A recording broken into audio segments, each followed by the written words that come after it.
नजरी दिल्ली उपर है। दिल्ली का मतलब कोई शहर नहीं है, दिल्ली का मतलब वो हुकूमत है जिस हुकूमत ने पिछले साल जून महीने दे विच 3 नवे खेती कानून लैके आंदे जिहदा बड़ा सख्त किस्म का विरोध जिहड़ा आ ਉਹ किसानी ਵੱਲੋਂ ਹੋਇਆ ਤੇ ਉਹਦੇ ਸਿੱਟੇ ਵਜੋਂ ਹੀ पिछले 66 ਦਿਨਾਂ ਤੋਂ 67 ਦਿਨਾਂ ਤੋਂ ਦਿੱਲੀ ਦੇ ਵੱਖ-ਵੱਖ ਬਾਰਡਰਸ ਦੇ ਉੱਤੇ ਲੱਖਾਂ ਕਿਸਾਨ ਬੈਠੇ ਹੋਏ ਨੇ। ਜੀ ਕਰਨ ਜੀ। ਜੀ ਬਿਲਕੁਲ, ਇਸ ਦੇ ਉੱਤੇ ਆਪਾਂ ਗੱਲਬਾਤ ਆ ਉਹ ਕਰਾਂਗੇ। ਉਸ ਤੋਂ ਪਹਿਲਾਂ ਸਾਡੇ ਅੱਜ ਦੇ ਪ੍ਰੋਗਰਾਮ ਦੇ ਜਿਹੜੇ ਸਪਾਂਸਰਸ ਉਹਨਾਂ ਦਾ ਵੀ ਧੰਨਵਾਦ ਕਰਦੇ ਜਾਈਏ। ਖਾਲਸਾ ਇੰਸ਼ੋਰੈਂਸ ਏਜੰਸੀ ਵਾਲੇ ਜਿਨ੍ਹਾਂ ਦੇ ਕੋਲੋਂ ਤੁਸੀਂ ਹਰ ਇੱਕ ਤਰੀਕੇ ਦੀ ਇੰਸ਼ੋਰੈਂਸ ਕਰਵਾ ਸਕਦੇ ਹੋ। ਇੰਸ਼ੋਰੈਂਸ ਬਾਰੇ ਪਤਾ ਕਰਨ ਲਈ ਕਾਲ ਕਰ ਸਕਦੇ ਹੋ ਨੰਬਰ 408 272 2500 4082722500 ਨਾਲ ਹੀ Krishan Dhanota university, Baljinder Singh Nijjar Woodland, Sucha Singh Jaskaran Singh, Gurpartap Singh Fresno, Paramjit Kaur Rangi Vacaville, Jarnail Singh Lenwood, Harjit Singh, Surinder Kaur Aujla Daly City, GN ਟਾਇਰਾਂ ਲੂਬ ਵਾਲੇ ਜਿਨ੍ਹਾਂ ਦੇ ਕੋਲੋਂ ਤੁਸੀਂ truck wash, oil change, air brake ਦਾ ਕੰਮ ਕਰਵਾ ਸਕਦੇ ਹੋ। ਨਵੇਂ ਪੁਰਾਣੇ ਟਾਇਰ ਵਾਜਿਬ ਕੀਮਤਾਂ 'ਤੇ ਖਰੀਦ ਸਕਦੇ ਹੋ। ਸੈਂਟਰਨੈਲਾ ਦੇ ਵਿੱਚ ਇਹਨਾਂ ਦੀ ਸੈਂਟਰਨੈਲਾ ਦੇ ਮੰਡੇਰਾ 'ਚ ਲੋਕੇਸ਼ਨ ਨੇ। ਕਾਲ ਕਰ ਸਕਦੇ ਹੋ Nimma Sahota 209 277 0113। West Coast truck driving school Fresno ਵਾਲੇ ਜਿਹੜੇ ਕਿ ਤੁਹਾਨੂੰ ਟਰੱਕ ਦਾ ਲਾਇਸੈਂਸ ਵਧੀਆ ਸਿਖਲਾਈ ਦੇ ਕੇ ਘੱਟ ਸਮੇਂ ਦੇ ਵਿੱਚ ਲੈਣ ਸਹਾਇਤਾ ਕਰਦੇ ਨੇ। ਕਾਲ ਅਜੀਤ ਅਟਵਾਲ 559 374 45 41 ਦੇ ਉੱਤੇ। ਇਹਨਾਂ ਸਾਰਿਆਂ ਦਾ ਧੰਨਵਾਦ। ਜੇਕਰ ਤੁਸੀਂ ਵੀ ਇਸ ਪ੍ਰੋਗਰਾਮ ਨੂੰ ਸਪਾਂਸਰ ਕਰਨਾ ਚਾਹੁੰਦੇ ਹੋ ਸੰਪਰਕ 408 722 7698 ਦੇ ਉੱਤੇ। ਸੁਸ਼ੀਲ ਜੀ, ਜਿੱਦਾਂ ਤੁਸੀਂ ਜ਼ਿਕਰ ਕੀਤਾ 66ਵਾਂ ਦਿਨ ਹੈਗਾ ਕਿਸਾਨਾਂ ਦਾ ਦਿੱਲੀ ਦੇ ਜਿਹੜੇ ਬਾਰਡਰਾਂ ਦੇ ਉੱਤੇ ਬੈਠਿਆਂ ਨੂੰ ਸੰਘਰਸ਼ ਚੱਲਦਿਆਂ ਨੂੰ। ਸੰਘਰਸ਼ ਦੇ ਵਿੱਚ ਉਤਾਰ ਚੜਾਵ ਜਿਹੜੇ ਦੇਖੇ ਗਏ। ਇੱਕ ਟਾਈਮ ਦੇ ਉੱਤੇ ਜਿਹੜਾ ਸੰਘਰਸ਼ ਨੂੰ ਤਾਰ ਪੀਡੋ ਕਰਨ ਦੀ ਵੀ ਪੂਰੀ ਇਹਨਾਂ ਦੀ ਕੋਸ਼ਿਸ਼ ਹੈ। ਕੱਲ੍ਹ ਵੀ ਉਹਨਾਂ ਨੇ ਕੁੱਟਮਾਰ ਜਿਹੜੀ ਆ ਸਰਕਾਰੀ ਗੁੰਡਿਆਂ ਦੇ ਨਾਲ ਮਿਲ ਕੇ ਜਿਹੜੀ ਉਹ ਉੱਥੇ ਕੀਤੀ। ਪਰ ਹੁਣ ਇਸ ਦੇ ਬਾਵਜੂਦ ਕਿਸਾਨਾਂ ਦੇ ਵਿੱਚ ਇਸ ਸੰਘਰਸ਼ ਦੇ ਲਈ ਜਦੋਜਹਿਦ ਹੋਰ ਤੇਜ਼ ਆ ਅਤੇ ਤੇਜ਼ੀ ਦੇ ਨਾਲ ਫਿਰ ਜਿਹੜੇ ਕਿਸਾਨ ਇਹਨਾਂ ਬਾਰਡਰਾਂ ਦੇ ਉੱਤੇ ਇਕੱਠੇ ਹੋ ਰਹੇ ਨੇ, ਸਿਲਸਿਲਾ ਤੇਜ਼ ਹੋਇਆ ਹੈ।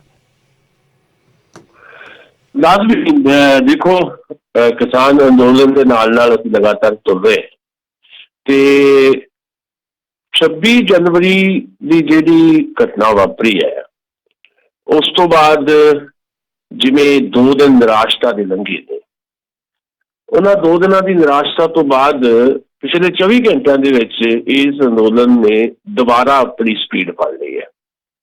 ਇਹ ਆਪਣੇ ਆਪ 'ਚ ਬੜੀ ਮਹੱਤਵਪੂਰਨ ਗੱਲ ਹੈ ਵੀ ਜਦੋਂ 26 ਜਨਵਰੀ ਦਾ ਉਹ ਲਾਲ ਕਿਲ੍ਹੇ ਵਾਲੀ ਘਟਨਾ ਵਾਪਰਦੀ ਹੈ ਉਸ ਤੋਂ ਬਾਅਦ ਜਿਵੇਂ ਕਿਸਾਨ ਅੰਦੋਲਨ ਇੱਦਾਂ ਦੇਖਿਆ ਜਾਣ ਲੱਗਾ ਕਿ ਇਹ ਅੰਦੋਲਨ ਤਾਂ ਹੁਣ ਖਿੰਡ ਜਾਏਗਾ ਤੇ ਨਾਲ ਦੀ ਨਾਲ ਹੀ ਇੱਕ ਬਾਰਡਰ ਤਾਂ ਜਿਹੜਾ ਆ ਗਾਜ਼ੀਪੁਰ ਬਾਰਡਰ ਉਹਦੇ ਉੱਤੇ ਇੱਦਾਂ ਦੀ ਸਥਿਤੀ ਬਣ ਗਈ ਕਿ ਇਹ ਤਾਂ ਅੱਜ ਹੀ ਰਾਤ ਨੂੰ ਚੱਕਿਆ ਜਾਏਗਾ। 28 ਤਰੀਕ ਦੀ ਗੱਲ ਹੈ। ਪਰ ਅਚਾਨਕ ਹੀ ਇੱਕ ਚਮਤਕਾਰ ਵਾਪਰਦਾ ਹੈ, ਇੱਕ ਮਿਰਾਕਲ ਹੁੰਦਾ ਹੈ ਵੀ ਜਿਹੜਾ ਅੰਦੋਲਨ ਦਾ ਪੰਡਾਲ ਚੁੱਕਣ ਨੂੰ ਤਿਆਰ ਬਰ ਤਿਆਰ ਸੀ, ਦਿੱਲੀ ਦੀ ਪੁਲਿਸ ਬੜੀ ਭਾਰੀ ਨਫਰੀ ਦੇ ਵਿੱਚ ਆਈ ਸੀ ਤੇ ਆਫਿਸਰਸ ਦੇ ਨਾਲ ਕਿਸਾਨਾਂ ਦੇ ਵੱਡੇ ਆਗੂ ਯੂਪੀ ਦੇ ਰਕੇਸ਼ ਟਕੈਤ ਦੀ ਥੋੜ੍ਹੀ ਬਹੁਤ ਸਹਿਮਤੀ ਵੀ ਬਣ ਗਈ ਸੀ। ਠੀਕ ਹੈ, ਤੁਸੀਂ ਜੇ ਅੰਦੋਲਨ ਚੱਕਣਾ ਆ ਤੇ ਅਸੀਂ ਇੱਦਾਂ ਤਾਂ ਜਾਣਾ ਨਹੀਂ, ਸਾਨੂੰ ਗ੍ਰਿਫਤਾਰ ਕਰ ਦਿਓ। ਅਚਾਨਕ ਹੀ 2 ਘੰਟੇ ਬਾਅਦ ਤਸਵੀਰ ਬਦਲ ਜਾਂਦੀ ਹੈ ਤੇ ਉਹਦੀ ਰਕੇਸ਼ ਟਕੈਤ ਜਿਹੜੇ ਆ ਉਹ ਕਹਿੰਦੇ ਆ ਭਾਵੁਕ ਹੋ ਕੇ, ਉਹ ਸਾਰਾ ਲੋਕਾਂ ਨੇ ਦੇਖਿਆ, ਮੈਂ ਉਹਨੂੰ ਦੁਹਰਾਉਣਾ ਨਹੀਂ ਚਾਹੁੰਦਾ, ਪਰ ਜਿਹੜੀ ਉਹ ਭਾਵੁਕ ਅਪੀਲ ਸੀ ਉਹਨਾਂ ਦੀ ਉਸ ਦੇ 6 ਘੰਟਿਆਂ ਦੇ ਵਿੱਚ ਹੀ ਮਤਲਬ 6-7 ਵਜੇ ਤੋਂ ਬਾਅਦ ਰਾਤ 12 ਵਜੇ ਤੱਕ ਜਾਂਦਿਆਂ ਤਸਵੀਰ ਬਦਲ ਜਾਂਦੀ ਹੈ। ਜਿੱਥੇ 5-4 ਹਜ਼ਾਰ ਕਿਸਾਨ ਰਹਿ ਗਏ ਉੱਥੇ 50,000 ਕਿਸਾਨ 6 ਘੰਟਿਆਂ 'ਚ ਆ ਜਾਂਦਾ ਤੇ ਅਗਲੇ ਦਿਨ ਤੱਕ ਜਾਂਦਾ ਉਹਦੀ ਤਾਦਾਦ 3 ਗੁਣਾ ਹੋਰ ਵੱਧ ਜਾਂਦੀ ਹੈ।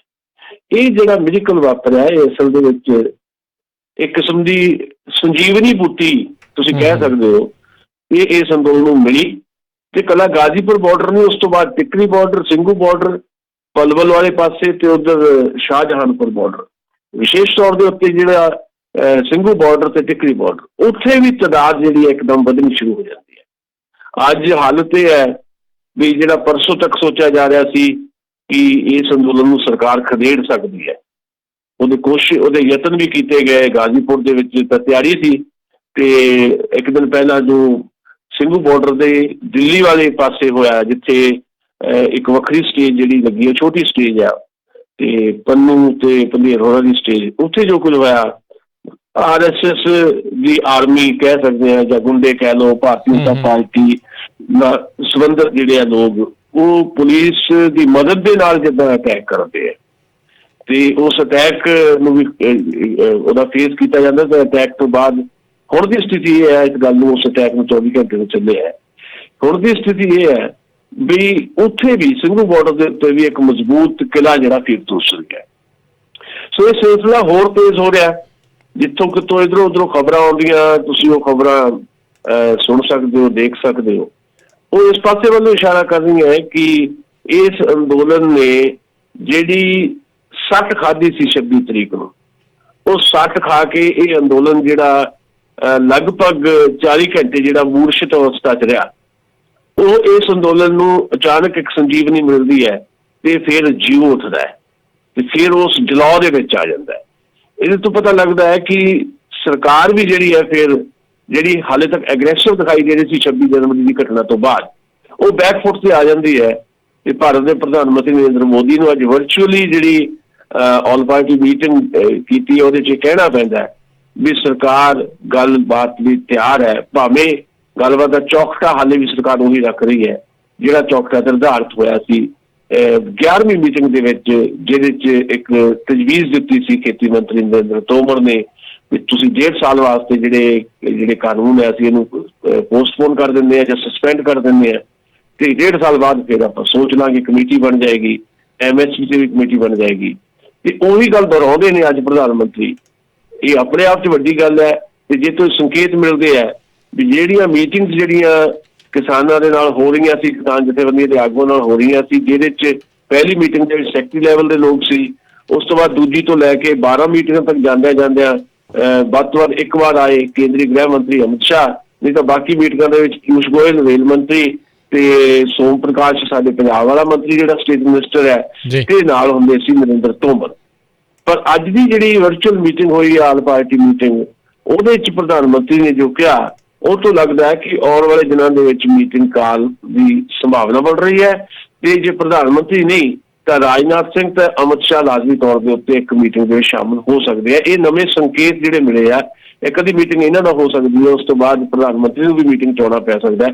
ਯਾਨੀ ਸਰਕਾਰ 3 ਕੁ ਦਿਨ ਬਾਅਦ ਓਵਰਆਲ ਕਹਿ ਸਕਦੇ ਹਾਂ 26 ਤੋਂ ਬਾਅਦ ਅੱਜ ਤੀਜਾ ਦਿਨ, ਚੌਥਾ ਦਿਨ ਹੈ, 30 ਤਰੀਕ ਹੋ ਗਈ, 3 ਦਿਨ ਬਾਅਦ ਚੌਥੇ ਦਿਨ ਵਾਪਸ ਬੈਕਫੁੱਟ 'ਤੇ ਆਉਂਦੀ ਦਿਖਾਈ ਦੇ ਰਹੀ ਹੈ। ਇਹ ਹੋਇਆ ਕਿਉਂ? ਇਹ ਹੋਇਆ ਇਸ ਕਰਕੇ ਵੀ ਜਿਹੜੀਆਂ ਸਰਕਾਰ ਦੀਆਂ ਚਾਲਾਂ ਸੀ ਉਹ ਨਾਕਾਮ ਹੋ ਗਈਆਂ। ਜਿਹੜੀ ਸਰਕਾਰ ਨੇ ਇੱਕ ਸਖਤੀ ਕਰਨ ਦੀ ਇੱਕ ਰੋਹ ਦਿਖਾਇਆ ਸੀ, ਉਹ ਜਿਹੜਾ ਸਖਤੀਕਰਨ ਦਾ ਰੋਹ ਆ, ਉਹ ਲੋਕਾਂ ਦੇ ਲਗਾਤਾਰ ਆਲੇ ਕਾਫਲਿਆਂ ਨੇ ਜਿਹੜਾ ਫਿਰ ਤੋਂ ਪੈਂਚਰ ਕਰ ਦਿੱਤਾ ਹੈ। ਜੀ ਜੀ ਬਿਲਕੁਲ। ਤੇ ਆਪਾਂ ਜੇ ਸੁਸ਼ੀਲ ਜੀ ਗੱਲ ਕਰੀਏ, ਗੋਦੀ ਮੀਡੀਆ ਦਾ ਰੋਲ ਤਾਂ ਸਾਰਿਆਂ ਦੇ ਸਾਹਮਣੇ ਹੀ ਹੈਗਾ ਆ। ਜਦੋਂ ਪ੍ਰਧਾਨ ਮੰਤਰੀ ਅੰਮ੍ਰਿਤਸਰ ਸਾਹਿਬ ਨੂੰ ਆਉਂਦੇ ਆ ਤੇ ਉਦੋਂ ਅੰਮ੍ਰਿਤਸਰ ਆ, ਤੇ ਹੁਣ ਜੇ ਅੰਮ੍ਰਿਤਸਰ ਤੋਂ ਲੋਕ ਤੁਰੇ ਨੇ ਤਾਂ ਕਹਿੰਦੇ ਵੀ ਪਾਕਿਸਤਾਨ ਤੋਂ 10 ਕਿਲੋਮੀਟਰ ਦੂਰ ਤੋਂ ਜਿਹੜੇ ਆ ਲੋਕ ਉੱਥੋਂ ਤੁਰ ਕੇ ਜਿਹੜੇ ਉੱਧਰ ਜਾ ਰਹੇ ਆ। ਸੋ ਇਹਨਾਂ ਨੇ ਇੱਕ ਵਾਰੀ ਫਿਰ ਇਹੀ ਚੀਜ਼ ਜਿਹੜੀ ਉਹ ਟਰਾਈ ਕਰਨ ਦੀ ਜਿਹੜੀ ਆ ਉਹ ਕੋਸ਼ਿਸ਼ ਕਰ ਰਹੇ ਆ ਵੀ ਇਹਦੇ ਵਿੱਚ ਫਿਰ ਵੀ ਪਾਕਿਸਤਾਨ ਦਾ ਹੀ ਸਾਰਾ ਕੁਛ ਜਿਹੜਾ ਹੱਥ ਹੈਗਾ ਆ ਜਿਹੜਾ ਉਹ ਕਰਨ ਦੇ ਲਈ ਆ। ਤੇ ਮੈਂ ਤਾਂ ਅਜੇ ਤੱਕ ਹੈਰਾਨ ਆ ਵੀ ਅਜੇ ਕੈਪਟਨ ਅਮਰਿੰਦਰ ਨੇ ਨਹੀਂ ਇਹ ਚੀਜ਼ ਆਖ ਛੱਡੀ, ਕਿਉਂਕਿ ਉਹਦੇ ਕੋਲ ਤਾਂ ਇੱਕ ਪੱਕਾ ਹੀ ਬਿਆਨ ਹੁੰਦਾ ਆ ਜੀ ਇਹ ਜੋ ਕੁਛ ਵੀ ਹੋ ਰਿਹਾ ਆ ਇਹਦੇ ਵਿੱਚ ਜੀ ਪਾਕਿਸਤਾਨ ਦਾ ਬਾਹਰਲੀਆਂ ਤਾਕਤਾਂ ਦਾ ਹੱਥ ਆ। ਤੁਸੀਂ ਸ਼ੁਰੂ ਤੋਂ ਇਸ ਅੰਦੋਲਨ ਨੂੰ ਦੇਖੋ, ਕਿਸਾਨਾਂ ਦਾ ਅੰਦੋਲਨ ਜਦੋਂ ਦਿੱਲੀ ਵੱਲ ਨੂੰ ਗਿਆ, ਜਦੋਂ 26 ਨਵੰਬਰ ਦਾ ਦਿਨ ਸੀ, ਉਸ ਤੋਂ ਪਹਿਲਾਂ ਜਿਹੜੇ 4 ਮਹੀਨੇ 5 ਮਹੀਨੇ ਕਿਸਾਨ ਜਿਹੜੇ ਪੰਜਾਬ ਦੇ ਵਿੱਚ ਔਰਗਨਾਈਜ਼ ਕਰ ਰਹੇ ਸੀ ਇਹ ਸਾਰੀ ਲੜਾਈ ਨੂੰ, ਵੱਖ-ਵੱਖ ਪੜਾਅ ਸੀ ਉਹਦੇ। ਤੇ ਜਦ ਦਿੱਲੀ ਵੱਲੋਂ ਇਹ ਅੰਦੋਲਨ ਤੁਰਿਆ, ਪਹਿਲੇ ਦਿਨ ਤੋਂ ਇਸ ਅੰਦੋਲਨ ਨੂੰ ਕਿਸਾਨੀ ਦਾ ਅੰਦੋਲਨ ਨਾ ਕਹਿ ਕੇ ਸਰਕਾਰ ਦੇ ਜਿਹੜੇ ਦੀ ਗੋਦੀ 'ਚ ਬੈਠਾ ਜਿਹੜਾ ਮੀਡੀਆ ਉਹ ਏਦਾਂ ਪੇਸ਼ ਕਰਦਾ ਸੀ ਵੀ ਇਹ ਅੰਦੋਲਨ ਜਿਹੜਾ ਆ ਇਹਦੇ 'ਚ ਖਾਲਿਸਤਾਨੀ ਤੱਤ ਨੇ, ਜਾਂ ਇਹ ਅੰਦੋਲਨ ਜਿਹੜਾ ਆ ਦੇਸ਼ ਤੋਂ ਵੱਖ ਹੋਣ ਦੀ ਲੜਾਈ ਹੈ, ਜਾਂ ਫਿਰ ਇਹ ਅੰਦੋਲਨ ਮਾਓਵਾਦੀ ਹੈ ਜੀ, ਨਕਸਲੀ ਹੈ, ਇਹਨਾਂ ਨੂੰ ਇਸ ਅੰਦੋਲਨ ਨੂੰ ਕੰਟਰੋਲ ਨਕਸਲੀ ਕਰ ਰਿਹਾ, ਮਾਓਵਾਦੀ ਕਰ ਰਿਹਾ ਹੈ। ਜਦੋਂ ਉਹ ਵੀ ਦਾ ਨਹੀਂ ਸੀ ਚੱਲਿਆ, ਉਹ ਦਾ ਨਾਲ ਹੀ ਫੇਲ ਕੀਤਾ ਨੌਜਵਾਨਾਂ ਨੇ, ਕਿਸਾਨਾਂ ਨੇ, ਜਦੋਂ ਉਹਨਾਂ ਨੇ ਇਸ ਕਿਸਮ ਦੇ ਸਲੋਗਨ ਵਾਲੀਆਂ ਤਖਤੀਆਂ ਫੜ ਲਈਆਂ 3 ਭਾਸ਼ਾਵਾਂ ਦੇ ਵਿੱਚ, ਪੰਜਾਬੀ, ਹਿੰਦੀ ਤੇ ਅੰਗਰੇਜ਼ੀ ਦੇ ਵਿੱਚ। ਪੰਜਾਬੀ 'ਚ ਵੀ ਅਸੀਂ ਕਿਸਾਨ ਹਾਂ, ਅਸੀਂ ਅੱਤਵਾਦੀ ਨਹੀਂ, ਹਿੰਦੀ 'ਚ ਹਮ ਕਿਸਾਨ ਹੈ, ਦਹਿਸ਼ਤਗਰਦ ਨਹੀਂ ਹੈ, ਤੇ ਅੰਗਰੇਜ਼ੀ ਚ ਵੀ ਆਰ ਫਾਰਮਰਸ ਨੋਟ ਟੈਰਰਿਸਟ, ਇਹ ਤਖਤੀ ਹਰ ਨੌਜਵਾਨ ਤੇ ਹਰ ਕਿਸਾਨ ਦੀ ਟਰਾਲੀ ਤੇ ਉਹਨਾਂ ਦੇ ਹੱਥਾਂ 'ਚ ਦਿਖਾਈ ਦੇਣ ਲੱਗ ਪਈ ਸੀ। ਉਹ ਵੀ ਜਦੋਂ ਪੈਂਚਰ ਹੋ ਗਿਆ ਸੀ ਤੇ ਫਿਰ ਸਰਕਾਰ ਨੇ ਇੱਕ ਨਵਾਂ ਸ਼ੋਸ਼ਾ ਛੱਡਿਆ ਸੀ ਵੀ ਇਸ ਅੰਦੋਲਨ ਦੇ ਪਿੱਛੇ ਤਾਂ ਚਾਈਨਾ ਆ, ਇਹ ਚਾਈਨਾ ਸਪਾਂਸਰਡ ਅੰਦੋਲਨ ਹੈ, ਇਹ ਪਾਕਿਸਤਾਨ ਸਪਾਂਸਰਡ ਅੰਦੋਲਨ ਹੈ, ਤੇ ਉਹ ਸਾਰੀਆਂ ਚੀਜ਼ਾਂ ਵੀ ਫੇਲ ਹੋ ਗਈਆਂ ਸੀ। ਫਿਰ ਬੜੀ ਕੋਸ਼ਿਸ਼ ਕੀਤੀ ਇਸ ਅੰਦੋਲਨ ਨੂੰ ਫੇਲ ਕਰਨ ਵਾਸਤੇ, ਬੜੀਆਂ ਚੀਜ਼ਾਂ ਵਿੱਚ ਇਹਦੇ 'ਚ ਇਨਵੋਲਵ ਕੀਤੀਆਂ ਗਈਆਂ, ਏਜੰਸੀਆਂ ਜਿਹੜੀਆਂ ਆ ਹਰਨ ਕਰਦੀਆਂ ਫਿਰਦੀਆਂ। ਜੇ ਉੱਥੇ ਮਤਲਬ ਮੰਨ ਲਓ ਸਾਰੇ ਬਾਰਡਰਸ ਤੇ ਇਕੱਠੇ ਕਰਕੇ ਹੁਣ 5 ਲੱਖ ਲੋਕ ਬੈਠੇ ਹੈ ਤਾਂ ਘੱਟੋ ਘੱਟ 5-7 ਹਜ਼ਾਰ ਤਾਂ ਸਾਰੇ ਬਾਰਡਰਸ ਤੇ ਰਲਾ ਕੇ ਏਜੰਸੀਆਂ ਦਾ ਬੰਦਾ ਜਿਹੜਾ ਆ ਉਹ ਕਿਸਾਨਾਂ ਦੇ ਭੇਸ 'ਚ ਤੁਰਿਆ ਫਿਰਦਾ ਹੈ। ਪਰ ਉਹ ਸਾਰੀਆਂ ਚੀਜ਼ਾਂ ਉਹਨਾਂ ਨੇ ਫੇਲ ਹੋਈਆਂ। ਬੰਦੇ ਬਾਰੇ ਉਹ ਵੀ ਫੇਲ ਹੋਏ, ਫੜੇ ਗਏ, ਉਹ ਵੀ ਸਾਰੀਆਂ ਆ ਗਈਆਂ। 18 ਬੰਦੇ ਵੱਖਰੇ ਫੜੇ ਗਏ ਜਿਹੜੇ ਡਾਇਰੈਕਟਲੀ ਇਹਨੂੰ ਇੱਕ ਵਾਇਲੈਂਸ ਦੇ ਵਿੱਚ ਲਿਜਾਣਾ ਚਾਹੁੰਦੇ ਸੀ ਕਿਸਾਨ ਅੰਦੋਲਨ ਨੂੰ। ਤੇ ਫਿਰ ਬਕਾਇਦਾ ਇੱਕ ਨੌਜਵਾਨ ਫੜਿਆ ਗਿਆ ਜਿਹਨੇ ਦੱਸਿਆ ਕਿ ਇੱਥੇ ਅਸੀਂ 10-10 ਦੀ ਟੀਮ ਬਣੀ ਹੋਈ ਹੈ, 6 ਟੀਮਾਂ 60 ਨੂੰ ਹੈਗੇ ਆ ਤੇ ਅਸੀਂ 26 ਜਨਵਰੀ ਨੂੰ ਆਹ ਕੁਝ ਸੋਚਿਆ ਹੋਇਆ ਸੀ। 4 ਕਿਸਾਨ ਆਗੂਆਂ ਦੀਆਂ ਤਸਵੀਰਾਂ ਉੱਥੋਂ ਮਿਲਦੀਆਂ ਵੀ ਆਹ 4 ਕਿਸਾਨ ਆਗੂਆਂ ਨੂੰ ਸ਼ੂਟ ਕਰਨ ਦਾ ਵੀ ਕਿਤੇ ਨਾ ਕਿਤੇ ਪਲਾਨ ਸੀ। ਉਹ ਵੀ ਚੀਜ਼ ਫੇਲ ਹੋ ਗਈ ਸੀ। ਪਰ 26 ਜਨਵਰੀ ਦਾ ਦਾਅ ਜਿਹੜਾ ਸਰਕਾਰ ਨੇ ਖੇਡਣਾ ਸੀ ਉਹ ਖੇਡ ਗਈ, ਕਿਉਂਕਿ ਉਹਦੇ 'ਚ ਭਾਵੇਂ ਅਚੇਤ ਤੌਰ ਦੇ ਉੱਤੇ ਲੋਕ ਗਏ ਹੋਣਗੇ, ਪਰ ਜਿਹੜੇ ਲੋਕਾਂ ਨੇ ਉੱਧਰ ਨੂੰ ਬਕਾਇਦਾ ਮੂਵ ਕਰਨ ਦੇ ਯਤਨ ਕੀਤੇ ਉਹਨਾਂ ਦੀ ਪਛਾਣ ਹੋ ਗਈ ਹੈ। ਉਹ ਹੁਣ ਇਸ ਅੰਦੋਲਨ ਦਾ ਹਿੱਸਾ ਨਹੀਂ ਹੈ, ਅੰਦੋਲਨ 'ਚ ਆ ਹੀ ਨਹੀਂ ਰਹੇ, ਸਗੋਂ ਆਪਣੇ ਤਰੀਕੇ ਦੇ ਨਾਲ ਸ਼ਾਇਦ ਉਹ ਅੰਦੋਲਨ 'ਚ ਵਾਪਸੀ ਕਿੱਦਾਂ ਕਰਦੇ ਪਤਾ ਨਹੀਂ। ਪਰ ਪਹਿਲਾਂ ਤਾਂ ਉਹ ਜਿਹੜੀ ਨੈਸ਼ਨਲ ਇਨਵੈਸਟੀਗੇਸ਼ਨ ਏਜੰਸੀ ਹੈ ਉਹਦੇ ਸਾਹਮਣੇ ਪੇਸ਼ ਹੋਣਗੇ, ਕਿੱਦਾਂ ਹੁੰਦੇ ਆ, ਰਲ ਮਿਲ ਕੇ ਹੁੰਦੇ ਆ, ਸਰਕਾਰਾਂ ਦੀਆਂ ਬੜੀਆਂ ਚੀਜ਼ਾਂ ਹੁੰਦੀਆਂ। ਸਰਕਾਰ ਇਹਦੀ ਜਿੱਤ ਸਫਲ ਹੋ ਗਈ ਸੀ ਪਰ ਉਹ 5% ਦੀ ਸਫਲਤਾ ਉਹਨਾਂ ਨੂੰ ਮਿਲ ਸਕੀ। 95% ਅੰਦੋਲਨ ਫਿਰ ਬਚ ਗਿਆ ਸੀ ਪਰ ਨਿਰਾਸ਼ਾ ਆ ਗਈ ਸੀ। ਹੁਣ ਨਿਰਾਸ਼ਾ ਤੋਂ ਬਾਅਦ ਇੱਕ ਵਾਰ ਫਿਰ ਚੜ੍ਹਦੀ ਕਲਾ 'ਚ ਜਦੋਂ ਇਹ ਅੰਦੋਲਨ ਆਇਆ ਪਿਛਲੇ 24-26 ਘੰਟਿਆਂ ਦੇ ਵਿੱਚ, ਇੱਕ ਵਾਰ ਫਿਰ ਸਰਕਾਰ ਨੂੰ ਫਿਕਰ ਪੈ ਗਿਆ ਕਿ ਇਹਦਾ ਹੁਣ ਕੀ ਕਰੀਏ। ਇੱਕ ਪਾਸੇ ਸਰਕਾਰ ਜਿਹੜੀ ਹੈ ਅੱਜ ਸਰਵ ਪਾਰਟੀ ਮੀਟਿੰਗ ਦੇ ਵਿੱਚ ਇੱਕ ਵਾਰ ਫਿਰ ਤੋਂ ਡਾਇਲੋਗ ਦੇ ਟੇਬਲ ਤੇ ਆਉਣ ਦੇ ਸੰਕੇਤ ਦੇ ਰਹੀ ਹੈ। ਦੂਜੇ ਪਾਸੇ ਜਿਹੜੀ ਘਟਨਾ ਤੁਸੀਂ ਹੁਣ ਦੱਸੀ ਹੈ, ਇੱਕ ਇਨੋਵਾ ਗੱਡੀ ਦੇ ਵਿੱਚ 10 ਲੋਕ ਆਉਂਦੇ ਆ, ਉਹਨੂੰ ਏਦਾਂ ਪੇਸ਼ ਕੀਤਾ ਜਾ ਰਿਹਾ ਵੀ ਪਾਕਿਸਤਾਨ ਦੇ ਬਾਰਡਰ ਤੋਂ ਇੱਧਰ ਨੂੰ ਆਇਆ ਜਾ ਰਿਹਾ ਤੇ ਇਹਨੂੰ ਏਦਾਂ ਹੀ ਪੇਸ਼ ਕਰ ਦਿੱਤਾ ਜਾਏ ਵੀ ਗੁਆਂਢੀ ਮੁਲਕ ਜਿਹੜਾ ਆ ਇਹ ਸਾਰੇ ਅੰਦੋਲਨ ਦੇ ਪਿੱਛੇ ਹੈ। ਸਾਡੀ ਵੈਸੇ ਵੀ ਆਦਤ ਹੈ, ਆਪਣਾ ਘਰ ਅਸੀਂ ਦੇਖਦੇ ਨਹੀਂ, ਗੁਆਂਢੀਆਂ ਨੂੰ ਝੱਟ ਅਸੀਂ ਤੋਹਮਤ ਲਾ ਦਿੰਦੇ ਆ। ਇਹ ਕਹਿੰਦਾ ਸਾਡਾ ਨਹੀਂ ਹੈ, ਸਾਡੇ ਗੁਆਂਢੀ ਮੁਲਕਾਂ ਦੀ ਵੀ ਇਹੀ ਰੀਤ ਬਣੀ ਹੋਈ ਹੈ। ਜੋ ਪਾਕਿਸਤਾਨ 'ਚ ਵਾਪਰਦਾ ਉਹ ਜਦੋਂ ਕੁਝ ਵਾਪਰਦਾ ਉਹ ਸਿੱਧਾ ਭਾਰਤ ਨੂੰ ਕਹਿੰਦਾ ਵੀ ਭਾਰਤ ਦੀਆਂ ਏਜੰਸੀਆਂ ਜਿਹੜੀਆਂ ਇਹਦੇ ਪਿੱਛੇ ਹੈ। ਸਾਡੇ ਕੁਝ ਵੀ ਹੋ ਜਾਵੇ ਅਸੀਂ ਨਾਲ ਦੀ ਨਾਲ ਪਾਕਿਸਤਾਨ ਦਾ ਨਾਂ ਲੈ ਲੈਂਦੇ ਹਾਂ। ਸੋ ਉਹ ਸਾਰਾ ਕੁਝ ਇਸ ਕਰਕੇ ਕੀਤਾ ਜਾ ਰਿਹਾ ਤਾਂ ਜੋ ਇਸ ਅੰਦੋਲਨ ਦਾ ਅਕਸ ਜਿਹੜਾ ਹੈ ਉਹ ਏਦਾਂ ਦਾ ਬਣਾ ਦਿੱਤਾ ਜਾਏ ਵੀ ਇੱਕ ਧਰੁਵੀਕਰਨ ਹੋ ਜਾਏ। ਇਹਦੀ ਬੜੀ ਵੱਡੀ ਗੇਮ ਹੈ ਇਹ ਵੀ, ਕਿਉਂਕਿ ਪੰਜਾਬ ਦੇ ਵਿੱਚ ਭਾਰਤੀ ਜਨਤਾ ਪਾਰਟੀ ਵਾਸਤੇ ਹੇਟ ਕ੍ਰੀਏਟ ਹੋ ਚੁੱਕੀ ਹੈ, ਨਫ਼ਰਤ ਦਾ ਮਾਹੌਲ ਹੈ। ਫਿਰ ਉਹ ਹੇਟ ਜਿਹੜੀ ਕ੍ਰੀਏਟ ਹੋ ਚੁੱਕੀ ਆ, ਪੰਜਾਬ ਦਾ ਆਮ ਹਿੰਦੂ ਜਿਹੜਾ ਆ ਉਹ ਵੀ ਟੁੱਟ ਚੁੱਕਾ ਭਾਰਤੀ ਜਨਤਾ ਪਾਰਟੀ ਨੂੰ, ਜਿਹੜਾ ਸਧਾਰਨ ਹਿੰਦੂ ਆ ਜਿਹਦਾ ਕੋਈ ਲੈਣਾ ਦੇਣਾ ਹੈ ਨਹੀਂ ਕਿਸੇ ਵੀ ਕਿਸਮ ਦੀ ਇਸ ਤਰ੍ਹਾਂ ਦੀ ਰਾਜਨੀਤੀ ਨਾਲ, ਸਿਰਫ ਉਹ ਵੋਟਰ ਹੈ ਪਰ ਉਹ ਬੀਜੇਪੀ ਦਾ ਵੋਟਰ ਹੁੰਦਾ ਸੀ, ਉਹ ਵੀ ਖਿੰਡ ਗਿਆ, ਉਹਦੇ ਤੋਂ ਛੁੱਟ ਗਿਆ। ਉਹਨੂੰ ਵਾਪਸ ਲਿਆਉਣ ਲਈ ਇਹ ਚਾਲ ਹੈ ਵੀ ਇਹਨੂੰ ਅੰਦੋਲਨ ਨੂੰ ਕਿਸਾਨਾਂ ਦਾ ਅੰਦੋਲਨ ਨਹੀਂ ਹੈ। ਮੈਂ ਤਾਂ ਇਹ ਸਮਝਦਾ ਜਨ ਅੰਦੋਲਨ ਹੈ, ਆਮ ਲੋਕਾਂ ਦਾ ਅੰਦੋਲਨ ਹੈ ਤੇ ਬੜੀ ਡਿਬੇਟ ਹੋ ਸਕਦੀ ਹੈ ਆਮ ਲੋਕਾਂ ਦਾ ਅੰਦੋਲਨ ਕਿਵੇਂ ਹੈ। ਪਰ ਫਿਰ ਵੀ ਜੇ ਅਸੀਂ ਕਿਸਾਨਾਂ ਦੇ ਅੰਦੋਲਨ ਦੇ ਹਵਾਲੇ ਨਾਲ ਗੱਲ ਕਰੀਏ, ਇਹ ਕਿਸਾਨਾਂ ਦਾ ਅੰਦੋਲਨ ਨਹੀਂ ਹੈ, ਇਹ ਤਾਂ ਇੱਕ ਖਾਸ ਧਰਮ ਦਾ ਅੰਦੋਲਨ ਹੈ। ਮੁੜ ਕੇ ਉਹੀ ਚੀਜ਼ ਲਿਆਉਣ ਦੀ ਕੋਸ਼ਿਸ਼ ਕੀਤੀ ਜਾ ਰਹੀ ਹੈ ਜਿਹਦੇ ਤੇ ਸਿਆਸਤ ਕਰਕੇ 30 ਸਾਲ ਪੰਜਾਬ ਦਾ ਘਾਣ ਕੀਤਾ ਗਿਆ। ਇਸ ਗੱਲ ਤੋਂ ਸੁਚੇਤ ਹੋਣ ਦੀ ਜ਼ਰੂਰਤ ਹੈ। ਇਸੇ ਕਰਕੇ ਸਾਰਾ ਕੁਝ ਕੀਤਾ ਜਾ ਰਿਹਾ ਕਿ ਇਹਨੂੰ ਸਿੱਖਾਂ ਦੀ ਤੇ ਕੇਂਦਰ ਦੀ ਲੜਾਈ ਬਣਾ ਦਿੱਤਾ ਜਾਏ ਤੇ ਇਹ ਬਹੁਤ ਖਤਰਨਾਕ ਖੇਡ ਹੈ। ਇਹਦੇ 2-3 ਫਾਇਦੇ ਜਿਹੜੇ ਨਰਿੰਦਰ ਮੋਦੀ ਨੂੰ ਜਾਂ ਉਹਨਾਂ ਦੀ ਭਾਰਤੀ ਜਨਤਾ ਪਾਰਟੀ ਨੂੰ ਹੋ ਸਕਦੇ। ਇੱਕ ਤਾਂ ਪੰਜਾਬ ਦੇ ਵਿੱਚ ਹੀ ਉਹ ਫੇਰ ਤੋਂ ਆਪਣੇ ਆਪ ਨੂੰ ਰੀਬਿਲਡ ਕਰ ਸਕਦੇ ਆ, ਜਿਹੜਾ ਸਧਾਰਨ ਹਿੰਦੂ ਉਹਨਾਂ ਤੋਂ ਖਿਸ ਗਿਆ ਉਹਨੂੰ ਵਾਪਸ ਆਪਣੇ ਨਾਲ ਲਾ ਸਕਦੇ ਆ ਡਰਾ ਕੇ ਵੀ ਜੇ ਦੇਖੋ ਇਹ ਏਦਾਂ ਦੇ ਲੋਕ ਹੈ। ਇਸ ਕਰਕੇ ਜਿਹੜਾ ਕਾਮਨ ਹਿੰਦੂ ਆ ਸਮਝੇ ਵੀ ਅਸੀਂ ਬੀਜੇਪੀ ਕੋਲ ਜਾਵਾਂਗੇ ਤਾਂ ਅਸੀਂ ਸੇਫ ਰਵਾਂਗੇ। ਇੱਕ ਤਾਂ ਇਹ ਚਾਲ ਹੈ। ਦੂਜੀ ਪੰਜਾਬ ਤੋਂ ਬਾਹਰ ਦੇ ਜਿਹੜੇ ਸੂਬੇ ਆ, ਖਾਸ ਕਰਕੇ ਉੱਥੇ ਨਾਰਥ ਇੰਡੀਆ ਦੇ ਜਿਹੜੇ ਸੂਬੇ ਆ, ਜਿੱਦਾਂ ਯੂਪੀ ਦੇ ਵਿੱਚ ਭਾਵੇਂ ਉਹਨਾਂ ਦੀ ਸਰਕਾਰ ਹੈ, ਹਰਿਆਣੇ 'ਚ ਭਾਵੇਂ ਉਹਨਾਂ ਦੀ ਸਰਕਾਰ ਹੈ, ਬਾਕੀ ਕੁਝ ਹੋਰ ਸੂਬਿਆਂ 'ਚ ਵੀ ਉਹਨਾਂ ਦੀ ਸਰਕਾਰ ਹੈ ਨਾਰਥ ਇੰਡੀਆ ਦੇ ਵਿੱਚ, ਵੀ ਇੱਕ ਤਾਂ ਸਾਡੀਆਂ ਸਰਕਾਰਾਂ ਬਚੀਆਂ ਰਹਿਣ, ਉੱਥੇ ਕਤਾਰਬੰਦੀ ਹੋ ਜਾਵੇ, ਉੱਥੇ ਇੱਕ ਕਿਸਮ ਦਾ ਪੂਰੇ ਦਾ ਪੂਰਾ ਧਰੁਵੀਕਰਨ ਹੋ ਜਾਵੇ, ਹਿੰਦੂ ਵੋਟ ਜਿਹੜੀ ਆ ਥੋੜ੍ਹੀ ਬਹੁਤ ਵੀ ਖੇਡੀ ਆ ਵਾਪਸ ਸਾਡੇ ਕੋਲ ਆ ਜਾਏ ਕਿ ਇਸ ਆਸਰੇ ਚੋਣਾਂ ਜਿਹੜੀਆਂ ਜਿੱਤੀਆਂ ਜਾ ਸਕਣ। ਯੂਪੀ 'ਚ ਖਾਸ ਤੌਰ 'ਤੇ, ਹਰਿਆਣੇ 'ਚ ਖਾਸ ਤੌਰ 'ਤੇ ਹੁਣ ਜਿਸ ਕਿਸਮ ਦਾ ਮਾਹੌਲ ਬਣਿਆ, ਇਸ ਮਾਹੌਲ ਨੇ ਉਹਨਾਂ ਦੇ ਮਸਤਕ ਦੇ ਉੱਤੇ ਚਿੰਤਾ ਦੀਆਂ ਲਕੀਰਾਂ ਜਿਹੜੀਆਂ ਖਿੱਚ ਦਿੱਤੀਆਂ। ਇਸੇ ਕਰਕੇ ਬਾਰ-ਬਾਰ ਇਸ ਅੰਦੋਲਨ ਨੂੰ ਡੀਰੇਲ ਕਰਕੇ ਇੱਕ ਖਾਸ ਧਰਮ ਦਾ ਅੰਦੋਲਨ ਬਣਾਉਣ ਦੀ ਕੋਸ਼ਿਸ਼ ਹੈ, ਜਾਂ ਦੇਸ਼ ਨੂੰ ਤੋੜਨ ਵਾਲੇ ਲੋਕਾਂ ਦਾ ਅੰਦੋਲਨ ਕਹਿਣ ਦੀ ਜਿਹੜੀ ਕੋਸ਼ਿਸ਼ ਹੈ ਮੀਡੀਆ ਵੀ ਕਹਿ ਰਿਹਾ, ਤੇ ਭਾਰਤੀ ਜਨਤਾ ਪਾਰਟੀ ਦੇ ਬਹੁਤ ਸਾਰੇ ਸੰਸਦ ਮੈਂਬਰ ਤੇ ਮੰਤਰੀ ਸੰਤਰੀ ਵੀ ਇਹੀ ਭਾਸ਼ਾ ਬੋਲ ਰਹੇ ਜੀ। ਜੀ ਜੀ ਸੁਸ਼ੀਲ ਜੀ, ਜਿੱਦਾਂ ਤੁਸੀਂ ਕਿਹਾ, ਆਪਾਂ ਦੇਖਿਆ ਸਾਰਿਆਂ ਨੇ ਰਾਕੇਸ਼ ਟਿਕੈਤ ਹੋਣਾ ਦੇ ਜਿਹੜੇ ਹੰਝੂ ਆ, ਉਹਨਾਂ ਨੇ ਬਹੁਤ ਇਸ ਸੰਘਰਸ਼ ਨੂੰ ਮੁੜ ਜਿਹੜਾ ਕਹਿ ਲਓ ਵੀ ਜੀਵਨ ਜਿਹੜਾ ਦਿੱਤਾ ਆ, ਤੇ ਹੁਣ ਇੱਕ ਇਸ ਟਾਈਮ ਸਭ ਤੋਂ ਵੱਡੇ ਲੀਡਰ ਇਸ ਸੰਘਰਸ਼ ਦੇ ਉੱਭਰ ਕੇ ਜਿਹੜੇ ਉਹ ਸਾਹਮਣੇ ਆ ਗਏ ਆ, ਤੇ ਇਹਨਾਂ ਨੂੰ ਹੁਣ ਵੱਖ-ਵੱਖ ਸਿਆਸੀ ਪਾਰਟੀਆਂ ਦੀ ਵੀ ਹਮਾਇਤ ਮਿਲਣੀ ਸ਼ੁਰੂ ਹੋ ਚੁੱਕੀ ਹੈ। ਦੇਖੋ, ਇਹਦੀ ਸ਼ੁਰੂਆਤ ਕਿੱਦਾਂ ਹੁੰਦੀ ਹੈ, ਉਹ ਇੱਦਾਂ ਹੁੰਦੀ ਹੈ। ਪਹਿਲਾਂ ਤਾਂ ਮੈਂ ਸਪਸ਼ਟ ਕਰ ਦਵਾਂ, ਭਾਵੇਂ ਵੱਖ-ਵੱਖ ਸਿਆਸੀ ਪਾਰਟੀਆਂ ਸਪੋਰਟ ਦੇ ਰਹੀਆਂ ਉਹਨਾਂ ਨੂੰ, ਉੱਥੇ ਜਾ ਰਹੀਆਂ, ਇਹ ਸਿਰਫ ਗਾਜ਼ੀਪੁਰ ਬਾਰਡਰ ਦੇ ਉੱਤੇ ਸੀਨ ਦਿਖਾਈ ਦਿੱਤਾ ਹੈ, ਇਹ ਵੀ ਉਸ ਦਿਨ ਤੋਂ ਬਾਅਦ 28 ਤਰੀਕ ਤੋਂ ਬਾਅਦ। ਤੇ ਬਾਕੀ ਬਾਰਡਰਸ ਦੇ ਉੱਤੇ ਜਿਹੜੀਆਂ ਪੋਲੀਟੀਕਲ ਪਾਰਟੀਆਂ ਦੇ ਲੋਕ ਜਿਹੜੇ ਆ ਡਾਇਰੈਕਟਲੀ ਜੇ ਆਉਂਦੇ ਵੀ ਹੋਣਗੇ, ਮਾੜਾ ਮੋਟਾ ਦੇਖ ਕੇ ਚਲੇ ਜਾਂਦੇ ਹੋਣਗੇ, ਉਹ ਜਿਹੜੇ ਲੀਡਰ ਸਾਹਿਬਾਨ ਨੇ ਕਿਸਾਨ ਜਥੇਬੰਦੀਆਂ ਨਾਲ, ਉਹਨਾਂ ਨਾਲ ਮੁਲਾਕਾਤ ਨਹੀਂ ਕਰਦੇ। ਇੱਥੇ ਕੀ ਹੋਇਆ, ਇੱਥੇ ਜਦੋਂ ਰਾਕੇਸ਼ ਟਿਕੈਤ ਹੋਰਾਂ ਨੇ ਇਹ ਸਾਰੇ ਅੰਦੋਲਨ ਦੀ ਤਸਵੀਰ ਬਦਲਣੀ ਸ਼ੁਰੂ ਕੀਤੀ, ਜਦੋਂ ਇਹਨੂੰ ਰੀਬਿਲਡ ਕਰਨਾ ਸ਼ੁਰੂ ਕੀਤਾ, ਉਹਨਾਂ ਨੇ ਇੱਕ ਪੂਰੀ ਸਟ੍ਰੈਟਜੀ ਸੀ ਉਹਨਾਂ ਦੀ, ਤਾਂ ਨਾਲ ਦੀ ਨਾਲ ਸਰਕਾਰ ਨੇ ਕੀ ਕੀਤਾ, ਬਿਜਲੀ ਤੇ ਪਾਣੀ ਦੇ ਕਨੈਕਸ਼ਨ ਜਿਹੜੇ ਕੱਟ ਦਿੱਤੇ। ਹੁਣ ਪਾਣੀ ਦੀ ਦਿੱਕਤ ਐਡੀ ਵੱਡੀ ਆ ਜਾਂਦੀ ਹੈ, ਤੇ ਪਹਿਲੀ ਵਾਰ ਟਿਕੈਤ ਹੋਰਾਂ ਨੇ ਦਿੱਲੀ ਦੇ ਮੁੱਖ ਮੰਤਰੀ ਅਰਵਿੰਦ ਕੇਜਰੀਵਾਲ ਨੂੰ ਫੋਨ ਕੀਤਾ, ਉਹਨਾਂ ਨੂੰ ਕਿਹਾ ਵੀ ਅਸੀਂ ਇੱਥੇ ਅੰਦੋਲਨ 'ਚ ਇਹ ਕਿਸਾਨ ਮੇਰੇ ਕਹੇ ਤੇ ਆਏ ਆ, ਤੇ ਮੈਂ ਇਹਨਾਂ ਨੂੰ ਛੱਡ ਕੇ ਜਾਣਾ ਨਹੀਂ ਹੈ, ਵੀ ਸਾਡੇ ਲਈ ਪਾਣੀ ਦੀ ਸਪਲਾਈ ਬੰਦ ਕਰ ਦਿੱਤੀ ਗਈ ਹੈ।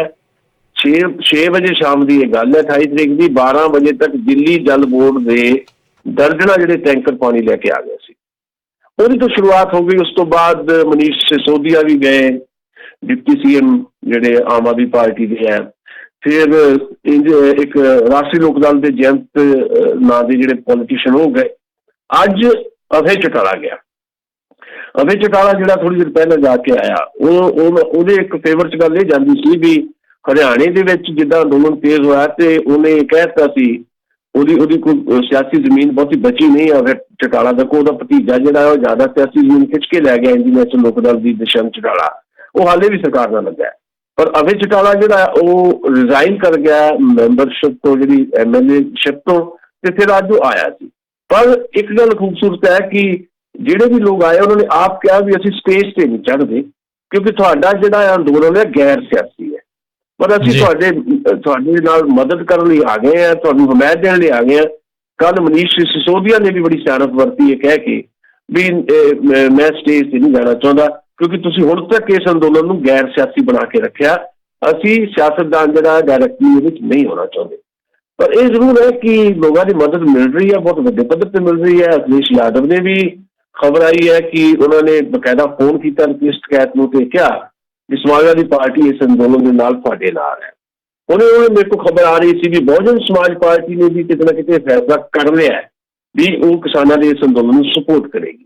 ਜੇ ਹੁਣ ਇਸ ਸਰਕਮਸਟੈਂਸਿਸ ਦੇ ਵਿੱਚ ਜਾਂ ਇਸ ਸਿਨੈਰੀਓ ਦੇ ਵਿੱਚ ਆਪਾਂ ਦੇਖੀਏ, ਤਾਂ ਮੈਨੂੰ ਲੱਗਦਾ ਹੈ ਜੇ UP ਦੇ ਵਿੱਚੋਂ ਐਡੀ ਵੱਡੀ ਹਮਾਇਤ ਮਿਲ ਜਾਵੇ, ਕਾਂਗਰਸ ਪਹਿਲਾਂ ਹੀ ਕਿਸਾਨਾਂ ਦੇ ਪੱਖ 'ਚ ਹੋਣ ਦੀ ਗੱਲ ਕਰ ਚੁੱਕੀ ਹੈ, ਤੇ ਜੇ ਸਮਾਜਵਾਦੀ ਪਾਰਟੀ ਤੇ ਬਹੁਜਨ ਸਮਾਜ ਪਾਰਟੀ ਵੀ ਵੱਖਰੇ ਤੌਰ ਦੇ ਉੱਤੇ ਸਿੱਧੇ ਤੌਰ ਤੇ ਸ਼ਾਮਲ ਨਾ ਹੋਣ, ਪਰ ਵੱਖਰੇ ਤੌਰ ਤੇ ਆਪੋ ਆਪਣੀਆਂ ਐਕਟੀਵਿਟੀਜ਼ ਕਰਨੀਆਂ ਸ਼ੁਰੂ ਕਰਦੇ ਹਨ, ਸੰਸਦੀ ਜਿਹੜੇ ਰਸਤੇ ਉਹਦੇ ਰਾਹੀਂ ਵੀ, ਤੇ ਜਨਤਕ ਜਿਹੜੇ ਰਸਤੇ ਉਹਦੇ ਰਾਹੀਂ ਵੀ ਇੱਕ ਵਿੱਥ ਬਣਾ ਕੇ ਇਸ ਅੰਦੋਲਨ ਦੇ ਲੀਡਰਾਂ ਤੋਂ, ਤਾਂ ਬਹੁਤ ਵੱਡਾ ਝਟਕਾ ਨਰਿੰਦਰ ਮੋਦੀ ਨੂੰ ਵੀ ਹੋਏਗਾ ਤੇ ਯੋਗੀ ਸਰਕਾਰ ਨੂੰ ਵੀ ਹੋਏਗਾ। ਕਿਉਂਕਿ ਜਿਹੜੇ ਨਰੇਸ਼ ਟਿਕੈਤ, ਰਾਕੇਸ਼ ਟਿਕੈਤ ਦੇ ਭਰਾ, ਉਹਨਾਂ ਨੇ ਕੱਲ੍ਹ ਜਿਹੜੀ ਮਹਾ ਪੰਚਾਇਤ ਕਾਲ ਕੀਤੀ ਸੀ ਮੁਜ਼ੱਫਰ ਨਗਰ ਦੇ ਵਿੱਚ, ਉਹਦੇ 'ਚ ਲੱਖਾਂ ਲੋਕ ਆਏ ਹੈ, ਤੇ ਉੱਥੇ ਨਮਕ ਦੀ ਤੇ ਗੰਗਾ ਦੀ ਸਹੁੰ ਖਾ ਕੇ ਇਹ ਫੈਸਲਾ ਹੋਇਆ ਵੀ UP ਤੋਂ 5 ਲੱਖ ਲੋਕ ਜਿਹੜੇ ਜਾਣਗੇ ਗਾਜ਼ੀਪੁਰ ਬਾਰਡਰ ਜਾਂ ਵੱਖ ਬਾਰਡਰਾਂ ਤੇ ਉਦੋਂ ਵਾਪਸ ਹੋਣਗੇ ਜਦੋਂ ਇਹ ਕਾਨੂੰਨ ਵਾਪਸ ਹੋਣਗੇ। ਸੋ ਇੱਕ ਪੋਲੀਟੀਕਲ ਸਿਨੈਰੀਓ ਤਾਂ ਪਹਿਲੇ ਦਿਨ ਤੋਂ ਚੇਂਜ ਹੋਣਾ ਸ਼ੁਰੂ ਹੋ ਗਿਆ ਸੀ, ਪੰਜਾਬ ਦਾ ਵੀ, ਹਰਿਆਣੇ ਦਾ ਵੀ, ਤੇ ਹੁਣ UP ਦਾ ਵੀ ਹੋਣ ਲੱਗ ਪਿਆ। ਸੋ ਇਹ ਇੱਕ ਪੋਜ਼ੀਟਿਵ ਗੱਲ ਵੀ ਹੈ, ਤੇ ਨਾਲ ਦੀ ਨਾਲ ਕੁਝ ਖਤਰੇ ਵੀ ਬਰਕਰਾਰ ਨੇ ਵੀ ਜਿਹੜੀ ਅੰਦੋਲਨਕਾਰੀ ਜਿਹੜੀ ਕਿਸਾਨ ਜਥੇਬੰਦੀਆਂ ਦੀ ਟੀਮ ਹੈ ਸਾਂਝੀ, ਉਹਦੇ ਤੇ ਏਦਾਂ ਦੇ ਪ੍ਰਭਾਵ ਨਾਲ ਚਲੇ ਜਾਣ ਕੱਲ੍ਹ ਨੂੰ ਬਈ ਜਿਹੜੇ ਪੋਲੀਟੀਕਲ ਪਾਰਟੀਆਂ ਨੂੰ ਇਹ ਸ਼ਾਮਲ ਨਹੀਂ ਸੀ ਕਰਦੇ, ਹੁਣ ਉਹ ਪੋਲੀਟੀਕਲ ਪਾਰਟੀਆਂ ਵਾਲੇ ਇਹਨਾਂ ਦੇ ਕੋਲ ਆਉਣ ਲੱਗ ਪਏ ਆ। ਇਹ ਇੱਕ ਖਤਰਾ ਵੀ ਬਰਕਰਾਰ ਹੈ, ਪਰ ਜੇ ਉਹ ਸਟੇਜ ਤੇ ਨਹੀਂ ਆਉਂਦੇ, ਉੱਦਾਂ ਮਿਲ ਗਿਲ ਆਉਂਦੇ ਹੈ ਤੇ ਆਪਣੇ ਲੈਵਲ ਤੇ ਪੋਲੀਟੀਕਲੀ ਕੋਈ ਨਾ ਕੋਈ ਐਕਟੀਵਿਟੀਜ਼ ਕਰਦੇ ਆ ਕਿਸਾਨਾਂ ਦੇ ਹੱਕ ਦੇ ਵਿੱਚ, ਤਾਂ ਇਹ ਪੋਜ਼ੀਟਿਵ ਗੱਲ ਹੈ। ਜੀ ਸੁਸ਼ੀਲ ਜੀ, ਦਿੱਲੀ ਦੀ ਪੁਲਿਸ ਹੁਣ ਪੰਜਾਬ ਦੇ ਕਈ ਇਲਾਕਿਆਂ ਦੇ ਵਿੱਚ ਘੁੰਮ ਰਹੀ ਆ, ਫੜੋ ਫੜਾਈ ਜਿਹੜੀ ਆ ਉਹ ਚਾਲੂ ਆ। 150 ਤੋਂ ਵੱਧ ਲੋਕ ਜਿਹੜੀਆਂ ਕੁਝ ਖਬਰਾਂ ਦੇ ਮੁਤਾਬਕ ਗ੍ਰਿਫਤਾਰ ਵੀ ਜਿਹੜੇ ਇਹਨਾਂ ਨੇ ਕੀਤੇ ਆ। ਕੀ ਇਹ ਜਿਹੜੀਆਂ ਸੰਘਰਸ਼ ਕਮੇਟੀਆਂ ਜਾਂ ਸੰਘਰਸ਼ ਵਾਲੇ ਇਹਨਾਂ ਲੋਕਾਂ ਨੂੰ ਜਾਂ ਇਹਨਾਂ ਨੌਜਵਾਨਾਂ ਨੂੰ ਕੋਈ ਕਾਨੂੰਨੀ ਸਹਾਇਤ ਦੇਣ ਬਾਰੇ ਸੋਚ ਰਹੀ ਆ? ਕੱਲੀ ਕਾਨੂੰਨੀ ਨਹੀਂ, ਜਿਹੜਾ ਬਕਾਇਦਾ ਡਿਸੀਜਨ ਹੋ ਗਿਆ ਸੰਯੁਕਤ ਕਿਸਾਨ ਮੋਰਚੇ ਵੱਲੋਂ ਤੇ ਬਕਾਇਦਾ ਜਿਹੜੇ ਚੜੂਨੀ ਸਾਹਿਬ ਹੈ, ਹਰਿਆਣੇ ਦੇ ਕਿਸਾਨ ਲੀਡਰ ਜਿਹੜੇ ਹੈ ਗੁਰਨਾਮ ਸਿੰਘ ਚੜੂਨੀ, ਉਹਨਾਂ ਨੇ ਲਾਈਵ ਹੋ ਕੇ ਵੀ ਇਹ ਗੱਲ ਕਹੀ ਹੈ ਤੇ ਵੀ ਜਿਹੜੇ ਵੀ ਪਰਿਵਾਰਾਂ ਨੂੰ ਆਪਣੇ ਬੱਚਿਆਂ ਦਾ ਇਹ ਇਲਮ ਹੈ ਕਿ ਉਹਨਾਂ ਦੇ ਬੱਚੇ ਕਿਤੇ ਗ੍ਰਿਫਤਾਰ ਕੀਤੇ ਗਏ ਨੇ, ਕਿਉਂਕਿ ਜਿਹੜੇ ਹੁਣ ਪੰਜਾਬ 'ਚ ਜਾ ਰਹੇ ਨੇ ਉਹ ਇੱਕ ਵੱਖਰਾ ਮਾਮਲਾ। ਜਿਹੜੇ 26 ਜਨਵਰੀ ਵਾਲੇ ਦਿਨ ਜਿਹੜੇ ਹਿਰਾਸਤ 'ਚ ਨੌਜਵਾਨ ਲਏ ਗਏ ਆ, ਉਹਨਾਂ ਦੀ ਗਿਣਤੀ ਵੀ ਨਹੀਂ ਦੱਸੀ ਜਾ ਰਹੀ, ਉਹ 200 ਦੇ ਕਰੀਬ ਉਹ ਵੀ ਹੈ।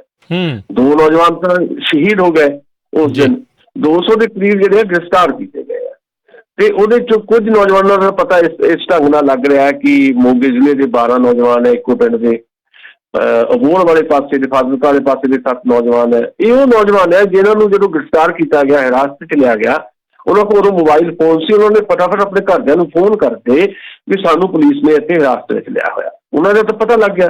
ਜਿਨ੍ਹਾਂ ਦੇ ਪਰਿਵਾਰਾਂ ਦੇ ਨੌਜਵਾਨਾਂ ਨੂੰ ਪਤਾ ਹੀ ਨਹੀਂ ਲੱਗਾ, ਉਹਨਾਂ ਦੀ ਗਿਣਤੀ ਕੁੱਲ ਮਿਲਾ ਕੇ ਸਾਰਾ ਕੁਝ ਮਿਲਾ ਕੇ 200 ਦੇ ਕਰੀਬ ਦੱਸੀ ਜਾ ਰਹੀ ਹੈ।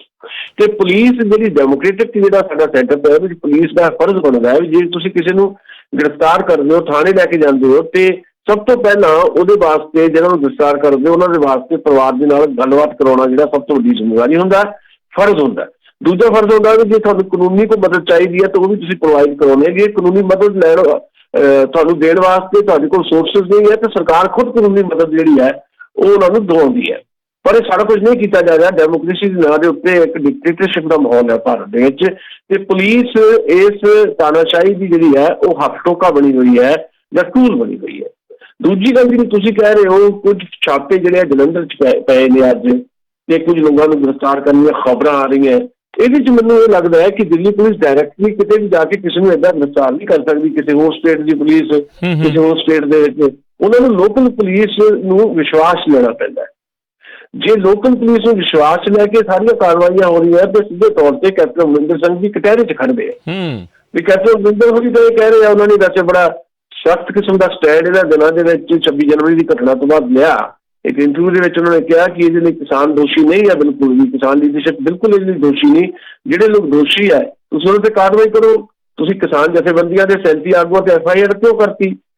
ਪਰ ਜੇ ਪੁਲਿਸ ਰਾਹੀਂ ਦਿੱਲੀ ਦੀ ਪੁਲਿਸ ਪੰਜਾਬ ਦੀ ਪੁਲਿਸ ਨਾਲ ਤਾਲਮੇਲ ਕਰਕੇ ਇਸ ਤਰ੍ਹਾਂ ਦੇ ਛਾਪੇ ਮਾਰ ਰਹੀ ਹੈ ਤੇ ਲੋਕਾਂ ਨੂੰ ਪਰੇਸ਼ਾਨ ਕਰ ਰਹੀ ਹੈ ਤੇ ਗ੍ਰਿਫਤਾਰ ਤੱਕ ਕਰ ਰਹੀ ਹੈ, ਤਾਂ ਇਹਦੇ ਤੋਂ ਸਿੱਧਾ ਪਤਾ ਲੱਗਦਾ ਹੈ ਕਿ ਕੈਪਟਨ ਅਮਰਿੰਦਰ ਹੋਰੀ ਵੀ ਜਾਂ ਉਹਨਾਂ ਦੀ ਸਰਕਾਰ ਵੀ ਜਿਹੜੀ ਹੈ ਉਹ ਕਟਹਿਰੇ 'ਚ ਖੜਦੀ ਹੈ। ਉਹਨਾਂ ਤੇ ਇੱਕ ਸਵਾਲੀਆ ਨਿਸ਼ਾਨ ਲੱਗਦਾ ਹੈ ਵੀ ਤੁਸੀਂ ਇੱਕ ਪਾਸੇ ਦਾਅਵੇ ਕਰਦੇ ਹੋ ਕਿ ਅਸੀਂ ਇਸ ਅੰਦੋਲਨ ਦੇ ਪੱਖ 'ਚ ਹੈ, ਅਸੀਂ ਚਾਹੁੰਦੇ ਹਾਂ ਕੇਂਦਰ ਸਰਕਾਰ ਇਹ ਮਸਲਾ ਹੱਲ ਕਰੇ। ਅਸੀਂ ਵਿਧਾਨ ਸਭਾ ਦੇ ਵਿੱਚ ਵੀ ਬਕਾਇਦਾ ਮਤੇ ਆਪਣੇ ਲੈ ਕੇ ਆਉਂਦੇ ਆ, ਨਵੇਂ ਮਤੇ ਲੈ ਕੇ ਆਉਂਦੇ ਆ, ਕੇਂਦਰੀ ਕਾਨੂੰਨਾਂ ਨੂੰ ਰੱਦ ਕਰਨ ਵਾਲੇ ਮਤੇ ਆ ਉਹ, ਤੇ ਪ੍ਰੈਕਟਿਸ ਦੇ ਵਿੱਚ ਤੁਹਾਡੀ ਪੁਲਿਸ ਜਿਹੜੀ ਦਿੱਲੀ ਪੁਲਿਸ ਦੀ ਮਦਦ ਕਰ ਰਹੀ ਹੈ ਸਾਰੇ ਮਸਲੇ ਦੇ ਵਿੱਚ, ਤੇ ਬੇਕਸੂਰ ਨਿਰਦੋਸ਼ ਜਵਾਨਾਂ ਨੂੰ ਗ੍ਰਿਫਤਾਰ ਕੀਤਾ ਜਾ ਰਿਹਾ। ਹੁਣੇ ਹੀ ਇੱਕ ਖਬਰ ਆਈ ਹੈ, ਮਨਦੀਪ ਨਾਂ ਦਾ ਨੌਜਵਾਨ ਪੱਤਰਕਾਰ ਜਿਹੜਾ ਹਰਿਆਣੇ ਦਾ, ਉਹਨੂੰ ਜਿਹੜੀ ਕੱਲ੍ਹ ਦੀ ਘਟਨਾ ਸੀ ਉਸ ਤੋਂ ਬਾਅਦ ਅੱਜ ਚੰਦ ਘੰਟੇ ਪਹਿਲਾਂ ਦਿੱਲੀ ਪੁਲਿਸ ਗ੍ਰਿਫਤਾਰ ਕਰਕੇ ਲੈ ਗਈ ਹੈ। ਉਹਦਾ ਅਤਾ ਪਤਾ ਨਹੀਂ ਲੱਗ ਰਿਹਾ ਵੀ ਕਿੱਥੇ ਆ ਕਿੱਥੇ ਨਹੀਂ। ਸੋ ਇਹ ਸਾਰਾ ਕੁਝ ਹੋ ਰਿਹਾ। ਜਦੋਂ ਪੁਲਿਸ ਨੂੰ ਤੁਸੀਂ ਇੱਕ ਟੂਲ ਬਣਾ ਕੇ ਯੂਜ਼ ਕਰਦੇ ਹੋ ਤਾਂ ਪੁਲਿਸ ਨੇ ਕੁਝ ਕਰਨਾ, ਭਾਵੇਂ ਪੁਲਿਸ ਦੇ ਵਿੱਚ ਜਿਹੜੇ ਜਵਾਨ ਨੇ ਕੌਣ ਨੇ, ਉਹ ਸਾਡੇ ਲੋਕ ਨੇ, ਪਰ ਇੱਕ ਡਿਊਟੀ ਜਦੋਂ ਉਹਨਾਂ ਨੂੰ ਦੇਣੀ ਪੈਂਦੀ ਆ ਪਿੱਛੋਂ, ਜਿਹੜਾ ਪੋਲੀਟੀਕਲੀ ਇੱਕ ਕੁੰਡਾ ਜਿਹੜਾ ਉਹਨਾਂ ਦੇ ਉੱਤੇ ਹੈਗਾ, ਹੁਕੂਮਤ ਦਾ ਕੁੰਡਾ ਜਿਹੜਾ, ਉਹਨਾਂ ਨੂੰ ਮਜਬੂਰ ਕਰਦਾ ਆਪਣੇ ਹੀ ਭਰਾਵਾਂ ਦੇ ਉੱਤੇ ਇਸ ਤਰ੍ਹਾਂ ਦੇ ਐਕਸ਼ਨ ਲੈਣ ਲਈ। ਪਰ ਪੋਲੀਟੀਕਲੀ ਇਹਨੂੰ ਸਮਝਣ ਦੀ ਜ਼ਰੂਰਤ ਹੈ ਤੇ ਭਾਰਤੀ ਜਨਤਾ ਪਾਰਟੀ ਤੇ ਕਾਂਗਰਸ ਪਾਰਟੀ ਜਿਹੜੀ ਹੈ ਉਹਨਾਂ ਦਾ ਕਰੈਕਟਰ ਇਹਦੇ ਵਿੱਚੋਂ ਲਾਜ਼ਮੀ ਤੌਰ ਤੇ ਦਿਖਾਈ ਦਿੰਦਾ ਹੈ। ਜੀ ਸੁਸ਼ੀਲ ਜੀ, ਬਹੁਤ ਤੁਹਾਡਾ ਧੰਨਵਾਦ। ਤੁਸੀਂ ਸਾਡੇ ਨਾਲ ਜੁੜੇ, ਇਹਨਾਂ ਖਬਰਾਂ ਬਾਰੇ ਆਪਣੇ ਜਿਹੜੇ ਵਿਚਾਰ ਆ ਉਹ ਜਿਹੜੀਆਂ ਜਾਣਕਾਰੀਆਂ ਸਾਂਝੀਆਂ ਕੀਤੀਆਂ। ਮਿਲਦੇ ਹਾਂ ਜੀ ਅਗਲੀ ਵਾਰ। ਮਿਹਰਬਾਨੀ, ਸਤਿ ਸ਼੍ਰੀ ਅਕਾਲ। ਸ਼ੁਕਰੀਆ ਜੀ। ਸ਼ੁਕਰੀਆ ਜੀ, ਮਿਹਰਬਾਨੀ ਜੀ। ਦੇ ਸਰੋਤਿਓ, ਇੱਥੇ ਸਾਡਾ ਅੱਜ ਦਾ ਪ੍ਰੋਗਰਾਮ ਸਮਾਪਤ ਹੈ। ਮਿਲਦੇ ਹਾਂ ਅਗਲੀ ਵਾਰ। ਤੱਕ ਲਈ ਮੇਰੇ ਵੱਲੋਂ ਵੀ ਤੁਹਾਨੂੰ ਸਭ ਨੂੰ ਪਿਆਰ ਭਰੀ ਸਤਿ ਸ਼੍ਰੀ ਅਕਾਲ। ਸੁਣਦੇ ਰਹੋ ਪੰਜਾਬੀ ਰੇਡੀਓ USA।